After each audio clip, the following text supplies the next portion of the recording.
Hey, what's up, man? It's Jalil. I got a question from somebody saying, do Swift hire felons, man? So I was making this video real quick to let you know. Like, I think like the policy is basically if you haven't had a felony in the last 10 years. Like, I know some companies actually hire if you have. It just depends on what the felony is. It's like levels to the felony that you get. I mean, you should know that if you're a felon. But basically, is very based off like, you know, the felonies you get and stuff. And I hope that light ain't messing up the fucking camera. But the felonies you get and stuff like that. So it's like, if you, some companies hire based off that. I would kind of more check with the company you with just to kind of see, but or the company you're trying to get with. So I mean, yeah, I mean, I'm pretty sure, I don't know if like I said, Swift hires like 10 based off 10 years or whatever, but I'm pretty sure it's not like, you know, like they're not having hiring like, you know, somebody who done did hella years and shit and got like a murder charge and shit like that. I mean, stuff like that. But as far as like just, you know, minor felons and stuff like that, drugs, I'm not sure, but I would definitely check and see. And I'm sure, like, you know, I mean, recruiters that really work with you, man. Like, it's a lot of stuff. Like, it's people who's like really they don't like you to go dedicated when you first start. But I have known people who like started off dedicated. Like, of course, it's probably not a good dedicated run. Like, you probably gonna have a horrible dedicated contract. But I mean, you know, it is based off of they really gonna try to work with you. So I feel like as long as they can under like insurance reliabilities and as far as like other stuff, I feel like they'll work with you as long as they can. So just give it a try. I mean, if not, they're gonna run their background check anyway. So if they don't call you back, you know, what are you losing? Basically a couple of minutes of your time filling out an application. But if not, try another, you know what I'm saying, try another place. I mean, like, you know, it's a lot of places I'm pretty sure do something, you know what I'm saying, work with you some type of way. But another question somebody asked me, like in person, somebody I know a question I get frequently is if Swift allows you to pick like your truck and stuff.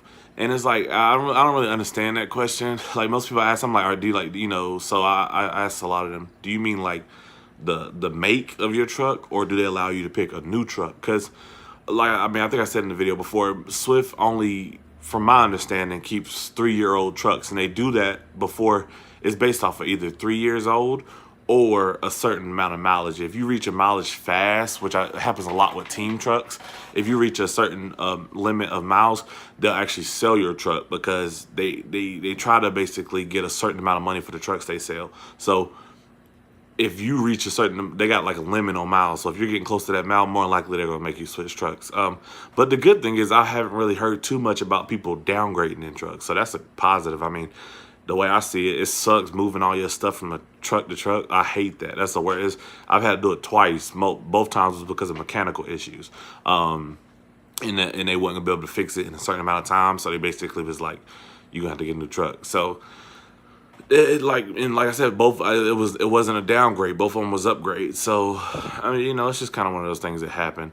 You get newer trucks. The trucks are clean majority of the time, unless you pick them up from a trash yard.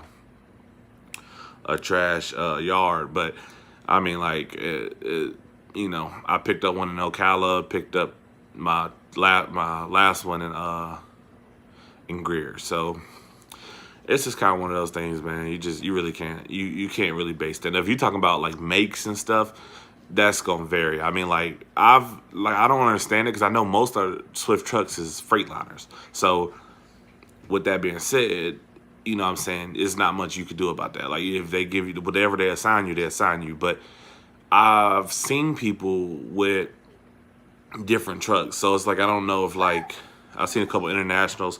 I don't know. Like I don't know how that works. I don't know if they're one guy seen with international. I asked him was he a mentor, and he was. So I'm not sure if that's like varies if whether you get your own truck. And then I seen a girl who was driving by herself. She might have been a mentor, but at the moment she was by herself. So I'm not sure. You know what I'm saying? Like it's not a lot of them. I'll tell you that. Like if you go to a terminal, most of what you're gonna see is Freightliners. Like it's basically almost all of what it is. You know what I'm saying? Though I might add the newer ones, the 2020s, is I've been a lot of internationals and stuff. So I don't know. You know, maybe they're trying to switch over and get rid of the Freightliner, which I don't know. I mean, I feel like Freightliner is a good one. Especially for like, you know, big companies. Like most big companies will go in with Freightliners. But now, on another question too, real quick, if I end this video, that a lot of people have is do you automatically get an automatic? That's another question. I'm like, I've seen manuals, but it's so rare. Like mega carriers especially can hire so many more drivers by just having automatic trucks. Granted, they lose some drivers. Well, I'm not sure about now, but back when everybody started going automatic, I guarantee they lost a lot of drivers because a lot of people like that. A lot of people like the manual. I don't know why. It kills your foot. I mean, it's like I'd rather not have arthritis in my fucking leg or my knee, or I don't even know if you can get arthritis in your leg, but I'd rather not have that shit by holding that fucking clutch, man. It's just not worth it. I mean, now trucks have evolved so much. Like, why not? You know, it's almost like a car. It's like, you know, it's literally almost like a car now. Like you barely feel the gear switch shifting. So it's like, I mean, that's just my opinion. You know what I'm saying? Old heads is really big on, I'd rather have a manual. Damn, you know, that's their preference. Like, I mean, if that's what you like, that's what you like. You know what I'm saying? I feel like no company should take away all manuals because, I mean, some people like driving manuals. So if that's what they like, you know what I'm saying, that's what you like. But I don't know why they like it. Let me just say that. But, like, I'm a young dude, so I don't think it's meant for me to like manual. I know how to drive manuals. I know how to drive manual cars.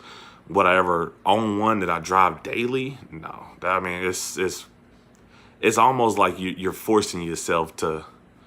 It's almost like you're forcing yourself to not struggle, but you're forcing yourself to have to deal with more than what you need to deal with. Like when you could just get, like, most cars offer an automatic solution. So, you know, that's just kind of like you just picking the hard road. But because most truckers feel like, oh, I'd rather have that because, you know, it's taking the trucking out of trucking. At the end of the fucking day, I mean, you still have a 53-foot trailer. I mean, like, if you're pulling a trailer, you're driving a truck. You know what I'm saying? If you got a tractor with a trailer hitched on to you, you're driving a truck. I mean, you know, I don't know. It's like taking the truck out of truck, taking the truck out of trucking is fucking pulling a damn. I don't know. Like it's kind of like you're forcing it. It's with everything. I mean, sports, with music. Old heads people don't like change. So at the end of the day, people gonna be upset with anything that you're changing or making easier, even if it's helping them too. But at the end of the day, man, you can't really do much about that. Like I've had so many conversations with older guys about that, and I mean, I respect their point. That's the way you learn to drive. That's the way you like to drive. Then whatever. But it's really not worth the argument because at the end of the day, a lot of companies are going straight automatic. So, you know what I'm saying? You can like driving manuals, but you better be on an operator because before long you ain't gonna have much of a choice. But you know, it's neither here nor there, man. But yeah, man, that's about it, man. I just want to get on here and ask a couple questions, man. And that's about it, man. I'll holler at you guys, man. Comment if you got any questions or anything, man. Peace.